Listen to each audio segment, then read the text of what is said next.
नमस्कार, आप देख रहे हैं मानसिकता न्यूज और आपके साथ में हूं सौरभ दुबे। हमारे साथ बातचीत करने के लिए मौजूद हैं मसरूर खान, जो कि मिल्कीपुर विधानसभा से आते हैं और इस बार चुनाव लड़ने की तैयारी है। कौन सा चुनाव लड़ेंगे और चुनाव लड़ने का विचार कहां से आया, ये सब कुछ हम जानेंगे, लेकिन उससे पहले इनके बारे में जान लेते हैं। सर्वप्रथम तो मसरूर जी, स्वागत है आपका। सबसे पहले आपके सब्सक्राइबर जितने भी हैं सबको मेरा नमस्कार और आपका भी धन्यवाद, आपने अपना कीमती समय दिया, मैं इसके लिए आभारी हूँ। आप क्या जानना चाहते हैं आप? पहले तो आपका परिचय हो जाए, आप हैं कौन? मैं मसरूर खान हूँ। मिल्कीपुर विधानसभा में ग्राम सभा पड़ती है तरौली बाजार, मैं वहीं का रहने वाला हूँ। पूर्व प्रधान हूँ। 2015 में मैंने चुनाव लड़ा था प्रधानी का और जीता था। उत्तर प्रदेश में सबसे युवा प्रधान मैं था। 21 साल 2 महीने में मैं प्रधान हो गया था। 21 साल 2 महीने में मैं प्रधान हो गया था। पूरे उत्तर प्रदेश में मैं पहला व्यक्ति ऐसा था जो सबसे कम उम्र में प्रधान हुआ था। जी। तो अभी समाजवादी पार्टी से जुड़ा हुआ हूँ और प्रदेश कार्यकारिणी का सदस्य हूँ समाजवादी पार्टी मेन बॉडी। अच्छा, राजनीति में कैसे आया? देखिए, राजनीति में हमारे परिवार में राजनीति में कोई नहीं था। दरअसल मैं जनता में हमेशा जुड़ा रहा, लोगों की सेवा करता रहा और उम्र हुई लड़ने की, जो मिनिमम उम्र होती है 21 साल। मैं चुनाव लड़ना चाह रहा था और गांव वाले भी मुझे लड़ाना चाह रहे थे, तो मैंने दावेदारी की और चुनाव जीता। मैं ग्राम प्रधान बना। 23 साल ये जब मेरी उम्र हुई तो मैं जिला अध्यक्ष हो गया था प्रधान संगठन। समाजवादी पार्टी की राजनीति कब से कर रहे हैं? समाजवादी पार्टी की राजनीति में 2011 से कर रहा हूँ। मैं जब हमारे जिले के अनूप सिंह जी जो थे योजना सभा के जिला अध्यक्ष थे, तो उन्होंने मुझे विधानसभा अध्यक्ष बनाया था मिल्कीपुर विधानसभा का। यही अनूप सिंह जो बीकापुर से विधानसभा की तैयारी कर रहा है? जी हाँ। अनूप सिंह कैसे? अनूप सिंह बहुत अच्छे नेता है, अच्छे व्यक्ति। आप चर्चा है कि चुनाव भी लड़ने जा रहे हैं। चुनाव लड़ने जा रहे हैं तो कौन सा चुनाव लड़ने जा रहे हैं, विधानसभा का या फिर? नहीं, विधानसभा का चुनाव नहीं रहा। मैं मिल्कीपुर विधानसभा में मिल्कीपुर द्वितीय जिला पंचायत क्षेत्र पड़ता है, तो जिला पंचायत सदस्य का चुनाव मिल्कीपुर द्वितीय से ही लड़ना चाह रहा हूँ। इस बार तैयारी है और जैसा कि हमारी पार्टी चाहेगी वैसा किया जाए। सब मिल्कीपुर विधानसभा चुनाव के दौरान काफी हाईलाइट भी आप रहे। जी जी। आपका ही मामला अवधेश प्रसाद ने शायद, जहां तक मुझे याद है, संसद में भी उठा दिया था। क्या मामला था उस समय का? देखिए, हम लोग जख्मों पे नमक नहीं छिड़कते। जो चीजें बीत गई वो चीजें बीत गई और मेरा मानना है कि जो चीज अभी इस सरकार में हम लोगों के साथ हो रही है, समाजवादी पार्टी के जो कार्यकर्ता है, हम लोगों के साथ जो भी चीजें हो रही हैं अभी इस सरकार में मौजूद है, अगर हमारी सरकार आएगी हम लोग इस तरह नहीं करेंगे। हम लोग सबको साथ में लेके चलेंगे और सबकी बातों को सुनेंगे और सबको साथ में लेके चलेंगे। अभी जब आप यहाँ से चुनाव लड़ेंगे मिल्कीपुर द्वितीय से, तो क्षेत्र के लिए क्या सोच रखा है? देखिए, सोचते वो हैं जिनको अचानक चुनाव लड़ना होता है कि मैं अचानक आ गया चुनाव में। शुरू में लोग तैयारी नहीं करते। हम लोग 2011 से जनता के बीच में, हर परिवार, हर घर, कोई भी समुदाय हो, ब्राह्मण हो, एससी हो, यादव हो, मुस्लिम हो, सभी लोग हमसे जुड़े हुए हैं। हर घर से हमारा नाता है, रिश्ता है। एक तरह से मिल्कीपुर विधानसभा ही मेरा परिवार है। मुझे तैयारी की जरूरत नहीं होती, हम लोग हमेशा से तैयार रहते हैं। क्षेत्र के बारे में कुछ तो सोचा होगा कि हम इस क्षेत्र में अगर चुनाव जीते तो ये चीज जरूर करेंगे, कुछ तो सोचा होगा, कुछ तो एजेंडा होगा आपका। अभी हमारी सरकार तो है नहीं। हम लोग वंचित शोषित जो लोग हैं उनकी आवाजों को उठा रहे हैं और अधिकारियों से संपर्क करते हैं कि उनकी जरूरतों को पूरा किया जाए। ऐसे में कुछ और भी मामले चल रहे हैं। आप प्रदेश कार्यकारिणी सदस्य हैं जी, तो थोड़ा सा प्रदेशी मुद्दों पर भी बातचीत करेंगे। अभी एक मामला खूब ज्यादा हाईलाइट है, कल का या परसों का शायद मामला है। बीजेपी प्रदेश अध्यक्ष गोरखपुर जा रहे थे जी। एक मामला सोशल मीडिया पर खूब वायरल चल रहा है कि हरीश द्विवेदी, जो शायद असम प्रभारी भी हैं जी, वो माला पहरा रहे थे और उनको बाउंसर धकेल रहा था। क्या स्थिति देख रहे हैं इसमें? उत्तर प्रदेश में जिस तरीके से ब्राह्मणों को लेकर जब से ये प्रदेश अध्यक्ष आए हैं, जो कुछ चल रहा है, उसको कैसे देखते हैं आप? देखिए, ब्राह्मण का सबसे ज्यादा सम्मान समाजवादी पार्टी में है। आप हमारे जिले को देख लें, अयोध्या फैजाबाद को देख लीजिए। माननीय तेजनारायण पांडे जी शानदार नेता है हमारे यहाँ के, और लोगों की आवाजों को उठाते हैं। यहाँ नहीं बल्कि वो तो पूरे प्रदेश के नेता है। और अगर आप देखना चाहते हैं प्रदेश स्तर पे, तो माता प्रसाद पांडे जी हैं, प्रतिपक्ष नेता प्रतिपक्ष हैं। इससे बड़ा सम्मान ब्राह्मणों को क्या मिलेगा? कैसा लग रहा है? देखिए, हम लोग अपने जो पार्टी हमारी चीजों को तैयार करती है, किस मुद्दे पे हमें काम करना है। अभी तक हमें एसआरएस में जो है लगाया गया था, हम लोग एसआरएस काम कर रहे थे।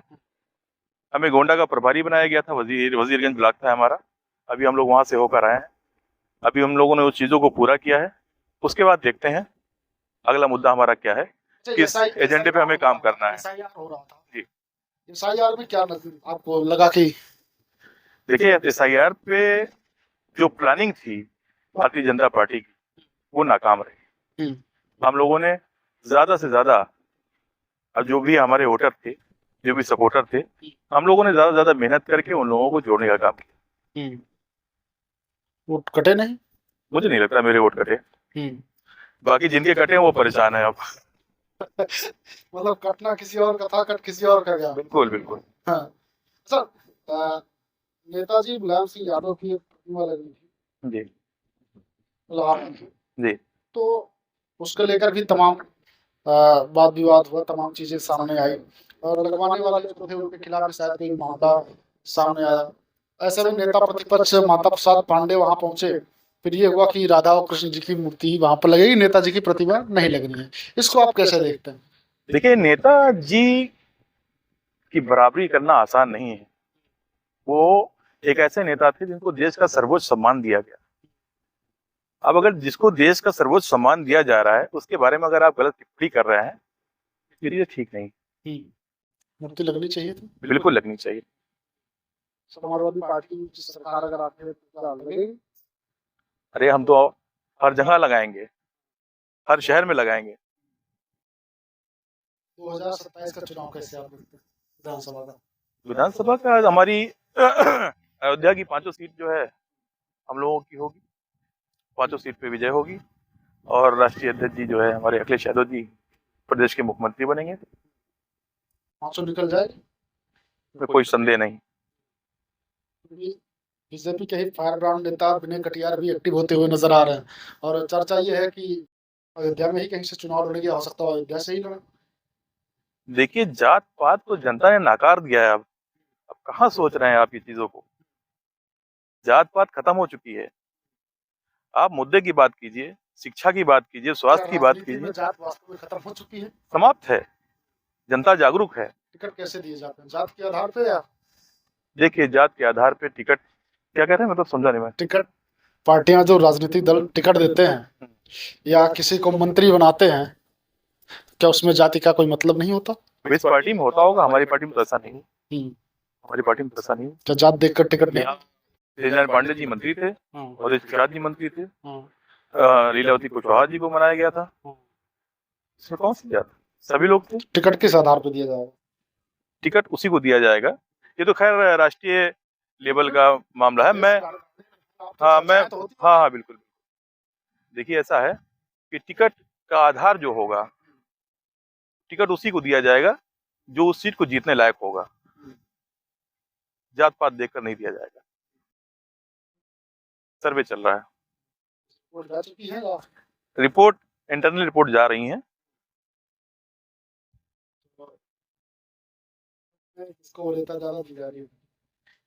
देखिए, ये चीजें हम आपसे नहीं बता सकते।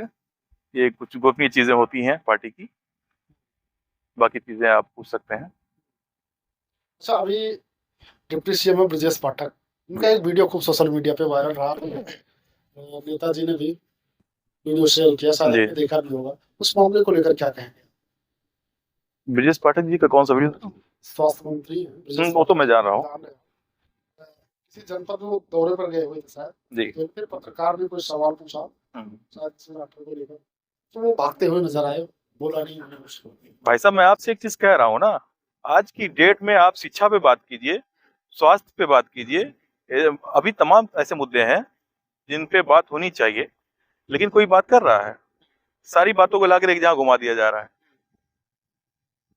सर रेखा आर्या के पति ने जी एक बयान दिया था, शायद आपकी जानकारी भी होगा। उन्होंने कहा कि बिहार में लड़कियां 25,000 में मिल जाती हैं, 25-30,000 में। इसको कैसे आप देखें? उनकी मानसिकता है ये, हमारा कल्चर ये नहीं, हिंदुस्तान का कल्चर ये नहीं, ये उनकी अपनी मानसिकता हो सकती है। कैलाश विजयवर्गीय जी का मामला जान ही रहे होंगे, नहीं, हमारी जानकारी नहीं। लगभग 10 लोगों की मौत हुई थी। इस पर जब पत्रकार ने पूछा तो मैंने कहा घंटा बजाओ या ऐसे कुछ करके उन्होंने कहा था। मैं बता तो रहा हूँ कि देखिए, इनकी सोच ही जो है वो विपरीत सोच है। समाज से हटके ये लोग सोचते हैं। ये जितनी भी सोच है इनकी समाज से हटके है। समाज को जोड़ने की सोच नहीं है, समाज को तोड़ने की सोच है। ठीक है, पीडीए एक मजबूत नारा है, ये पिछड़ों के लिए है, चलो पीड़ित के लिए है। अगला कहाँ है इसमें? अगड़ा मैं दिखाई नहीं पड़ोगे आपको? सवाल करते हैं लोग ना कि इसमें तो अगला अगड़ा तो मैं दिख ही रहा हूँ आपको। माननीय तेजनारायण पांडे जी क्या है बताइए? हम सभी लोग अगड़े हैं। थोड़ा सा आ जाएगा। डेफिनेटली, इसमें कोई शक ही नहीं। कितने सीटें निकल सकती हैं 27 में? हम लोग बहुमत से आ रहे हैं, कोई संदेह नहीं। 25 सीटें हम निकालें, अखिलेश यादव को सफाई भेज रहे हैं भाजपा वाले। कौन भेज रहा है? भाजपा के लोग। वैसा आप उसकी बात करते हैं जिसकी खुद की जमानत जब्त हो गई, जो हार गया। वो तो दया दृष्टि पे बना दिए गए हैं, उनकी बात कर रहे हैं आप। कह रहे हैं 325 सीट हम जीत रहे हैं, उनकी बात ही हमारी सरकार आ रही है। उनकी बात को उनके क्षेत्र के लोगों ने नहीं स्वीकार किया, तो हम स्वीकार करेंगे। मतलब स्वीकार करने को तैयार नहीं है। कोई मतलब ही नहीं उनका। अच्छा, क्या मामला उनका और आपके नेताजी का? दोनों एक दूसरे पर चुटकी लेते रहते हैं अक्सर। देखिए, समाजवादी पार्टी देश की तीसरी सबसे बड़ी पार्टी है, और ये लोग बोल के अपना नाम बढ़ाना चाहते हैं। इस पार्टी के बारे में बोलकर थोड़ा सा अपनी रेपुटेशन बढ़ाना चाहते हैं, लेकिन हम लोग लोड नहीं लेते। तो राष्ट्रीय अध्यक्ष जी कहाँ लोड लेंगे? जब हमारे जैसे कार्यकर्ता, छोटे कार्यकर्ता लोड नहीं ले रहे हैं, तो राष्ट्रीय अध्यक्ष जी कहाँ लोड लेंगे? इनका कोई मतलब नहीं। जी मिल्कीपुर में विधानसभा के भी चुनाव होंगे 2027 में। जी पूरे प्रदेश में वैसे तो होंगे जी। वहाँ पे भूमिका आपकी कैसी होगी? भूमिका तो मेरी पहले भी पार्टी के लिए मैं समर्पित था, समर्पित हूँ, समर्पित रहूंगा। हमारे नेता आदरणीय अखिलेश यादव जी समाजवादी पार्टी के लिए मैं, और अवधेश प्रसाद जी हमारे नेता हैं, मैं इन लोगों की बातों को जहां तक हो सकेगा जनता तक पहुंचाऊंगा, और इनके लिए मैं हमेशा समर्पित था, समर्पित रहूंगा। सर 2-3-4 नाम होंगे, 30-30 सेकंड में के लिए कुछ कहना हो तो क्या कहेंगे? अखिलेश यादव टॉप क्लास नेता, इंडिया का भविष्य।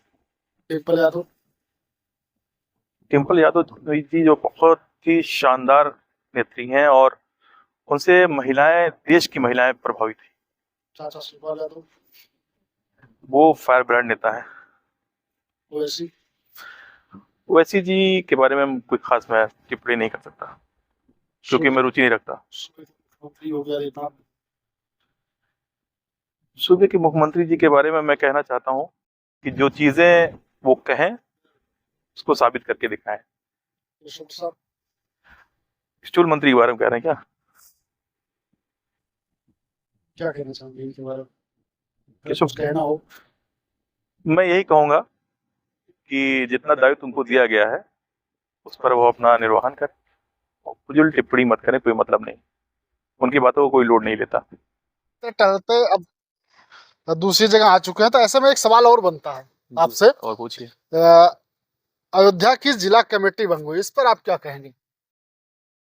देखिए, ये तो नेतृत्व का फैसला है ऊपर से कि क्या डिसीजन लिया गया है, लेकिन जहां तक मेरा मानना है कि अभी फैजाबाद जनपद अयोध्या में इतना शानदार जिला अध्यक्ष पारसनाथ यादव जैसा, जी हाँ, पारसनाथ यादव जी जैसा जिला अध्यक्ष ना हुआ है और ना होगा। वो उन्होंने कमान संभाली जिले की, और यहाँ पर समाजवादी पार्टी का परचम लहराया। हम लोग सांसद सीट निकाल पाए यहाँ पर, और 2027 में भी उनके ही नेतृत्व में पांचों विधानसभा जीतने जा रहे हैं। यानी कि फिर से रिपीट हो सकते हैं पार्श्वनाथ यादव जी? कोई शक नहीं, बता रहा हूं मैं आपसे। इस तरह इतना शानदार जिला अध्यक्ष जो अपने कार्यकर्ताओं के बारे में सोचे, जो अपने संगठन को साथ में लेके चले, हर दुख मुसीबत में पहुंचे और सबसे फोन से जुड़ा रहे और हर व्यक्ति के पास पहुंचे, घर पे जाए, उनके हालचाल लेने के लिए जाए, अपने कार्यकर्ताओं को इकट्ठा करके रखे, ऐसा जिला अध्यक्ष मैंने आज तक नहीं देखा अपने इस जनपद फैजाबाद में।